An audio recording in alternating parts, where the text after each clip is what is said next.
ওসমান হাদি চেয়েছিল এই দেশের মানুষের জন্য গণতন্ত্র প্রতিষ্ঠিত হোক, এই দেশের মানুষ তাদের গণতান্ত্রিক এবং অর্থনৈতিক অধিকার ফিরে পাক।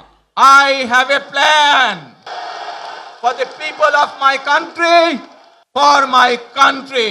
আমরা যে ধর্মের মানুষ হই, আমরা যে শ্রেণীর মানুষ হই, আমরা আমাদের এই দেশের শান্তি শৃঙ্খলাকে ধরে রাখতে হবে।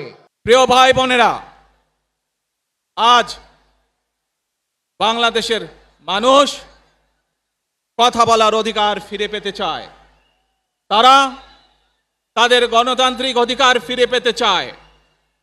বাংলাদেশের মানুষ চায় তারা তাদের যোগ্যতা অনুযায়ী ন্যায্য অধিকার পাবে। প্রিয় ভাই বোনেরা, আজ আমাদের সময় এসেছে সকলে মিলে দেশ গড়ার। এই দেশে যেমন পাহাড়ের মানুষ আছে, এই দেশে একইভাবে সমতলের মানুষ আছে। এই দেশে মুসলমান, বৌদ্ধ, খ্রিস্টান, হিন্দু সহ বিভিন্ন ধর্মের মানুষ বসবাস করে।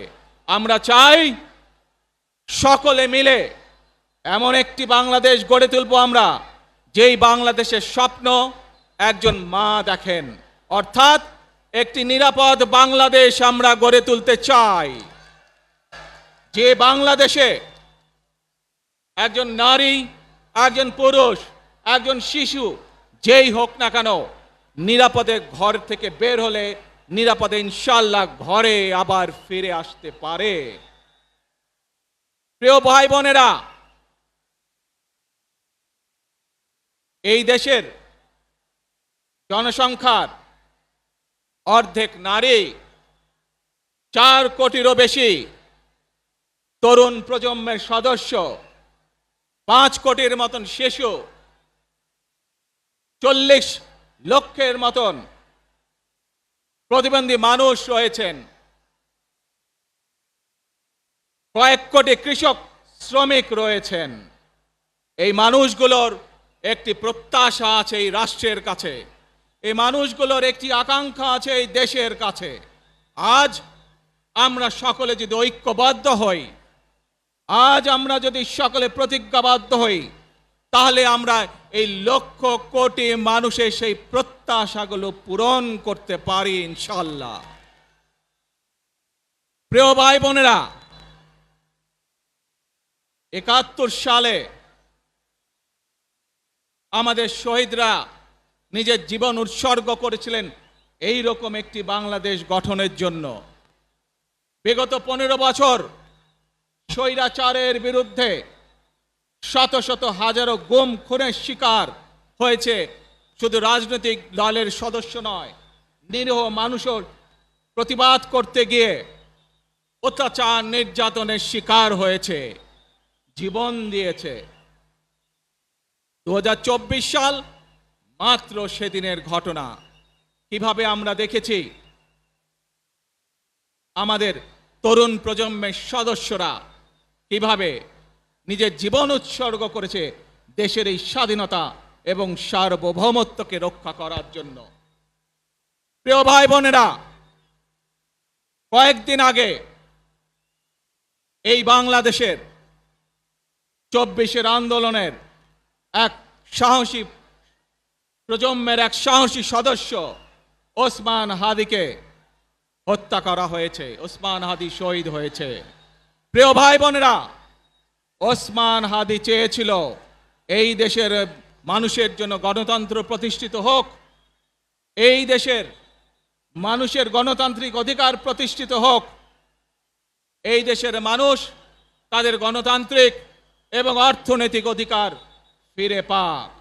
আজ 24 আন্দোলনে যারা শহীদ হয়েছেন, ওসমান হাদি সহ 71 যারা শহীদ হয়েছেন, বিগত স্বৈরাচারের সময় বিভিন্নভাবে খুন গুমের শিকার হয়েছেন, এই মানুষগুলোর রক্তের ঋণ যদি শোধ করতে হয়, আসুন আমরা আমাদের সেই প্রত্যাশিত বাংলাদেশ গড়ে তুলব, যেখানে আমরা সকলে মিলে কাজ করব, যেখানে আমরা সকলে মিলে আমাদের প্রত্যাশিত বাংলাদেশকে গড়ে তুলব।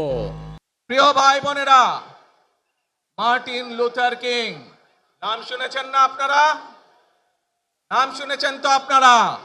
মার্টিন লুথার কিং, তার একটি বিখ্যাত ডায়লগ আছে, আই হ্যাভ এ ড্রিম। আজ এই বাংলাদেশের মাটিতে দাঁড়িয়ে আপনাদের সকলের সামনে আমি বলতে চাই, বাংলাদেশ জাতীয়তাবাদী দলের একজন সদস্য হিসাবে আপনাদের সামনে আমি বলতে চাই, I have a plan for the people of my country, for my country. আজ এই পরিকল্পনা দেশের মানুষের স্বার্থে, দেশের উন্নয়নের জন্য, দেশের মানুষের ভাগ্যের পরিবর্তনের জন্য, যদি সেই প্ল্যান, সেই কার্যক্রম, সেই পরিকল্পনাকে বাস্তবায়ন করতে হয়, প্রিয় ভাই বোনেরা, এই জনসমুদ্রে যত মানুষ উপস্থিত আছেন, এই সারা বাংলাদেশে গণতন্ত্রের শক্তি যত মানুষ উপস্থিত আছেন, প্রত্যেকটি মানুষের সহযোগিতা আমার লাগবে। প্রত্যেকটি মানুষের সহযোগিতা আমাদের লাগবে। আপনারা যদি আমাদের পাশে থাকেন, আপনারা যদি আমাদেরকে সহযোগিতা করেন, ইনশাআল্লাহ আমরা আই হ্যাভ এ প্ল্যান বাস্তবায়ন করতে সক্ষম হব। এখান থেকে আমি আমার মা দেশনেত্রী খালেদা জিয়ার কাছে যাব। একটি মানুষ, যে মানুষটি এই দেশের মাটি, এই দেশের মানুষকে নিজের জীবনের থেকেও বেশি ভালোবেসেছেন, তার সাথে কি হয়েছে আপনারা প্রত্যেকটি মানুষ সে সম্পর্কে অবগত আছেন। কিন্তু সেই মানুষটি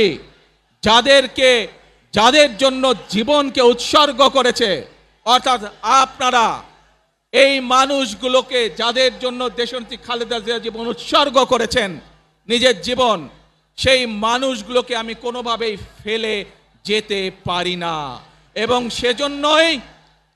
সেজন্যই আজ হাসপাতালে যাবার আগে আপনাদের প্রতি সহ টেলিভিশনগুলোর মাধ্যমে যারা সমগ্র বাংলাদেশে আমাকে দেখছেন, আপনাদের সকলের কাছে কৃতজ্ঞতা প্রকাশ করার জন্য আজ আমি এখানে দাঁড়িয়েছি আপনাদের সামনে। প্রিয় ভাই বোনেরা, আসুন আমাদেরকে আজকে নিশ্চিত করতে হবে, আমরা যে ধর্মের মানুষ হই, আমরা যে শ্রেণীর মানুষ হই, আমরা যে দলেরই রাজনৈতিক দলের সদস্য হই অথবা একজন নির্দলীয় ব্যক্তি হই, আমাদেরকে নিশ্চিত করতে হবে যে কোনো মূল্যে আমরা আমাদের এই দেশের শান্তি শৃঙ্খলাকে ধরে রাখতে হবে। যে কোনো মূল্যে, যে কোনো বিশৃঙ্খলাকে পরিত্যাগ করতে হবে। যে কোনো মূল্যে আমাদেরকে নিশ্চিত করতে হবে যাতে মানুষ নিরাপদ থাকতে পারে।